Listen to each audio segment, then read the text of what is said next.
on News 18. Sports from where you live. It's December. Football isn't being played, so it's definitely time for basketball season. Welcome back to our Friday Night Frenzy. I hope y'all had a great holiday season. I'm your host, Bruce Shackelford, and thank you so much for joining us tonight. It's finally time to shred some coats and watch players perform on the hardwood. Truly no better feeling than Indiana basketball. We have 6 games for you on our lineup, so without further ado, let's get into it. Starting off close to home, the undefeated Harrison Raiders were taking on the one-loss Jess Broncos. Crosstown matchup like no other. And this game came down to the wire. I'm talking it was knotted at 32 heading into the fourth quarter.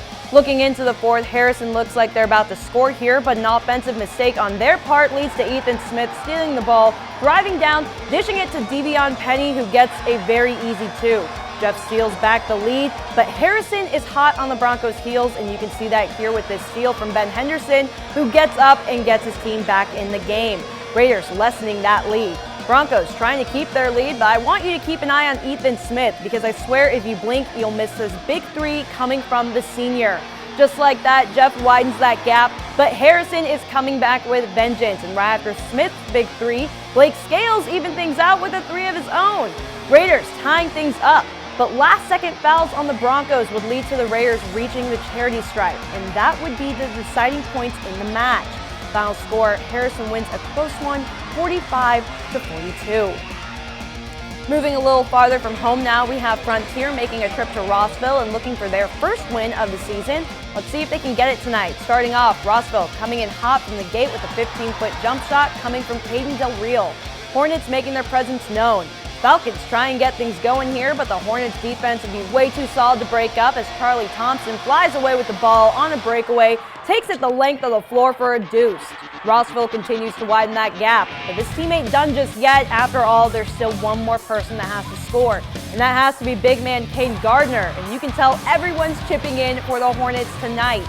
Just like that, Rossville would be all gas and no breaks and win the game 61-29. Falcons remain winless on the year. Now a little farther from home, we have Twin Lakes taking on Tri-County, where the Cavaliers were also looking for their first win of the season. Starting off, Twin Lakes on the ball, Luke Dino pulls up for 3 but misses, but no need to worry because Cooper Pell was there to clean things up. Cavs, however, were not letting up in the slightest as Connor Ross drives across the lane and finishes on the other side of the basket. Talk about a beautiful bucket. But the Indians were not going to go down easy tonight, and you can see that right here as Kyle Kaiser fights his way through traffic to finish. And even though this would be a close game, Twin Lakes would stay the course and come out on top. Final score, Indians win 50-42. And just like that, we are 3 games down with our first basketball frenzy ever. Crazy to think that we're already halfway done with the highlight portion of our show, but we still have amazing games coming up right after this break. I mean, after all, we still need to hear how our coveted game of the week went and check down in Clinton County to see how Frankfort, Delphi, and Clinton Prairie did. That's next after this quick timeout.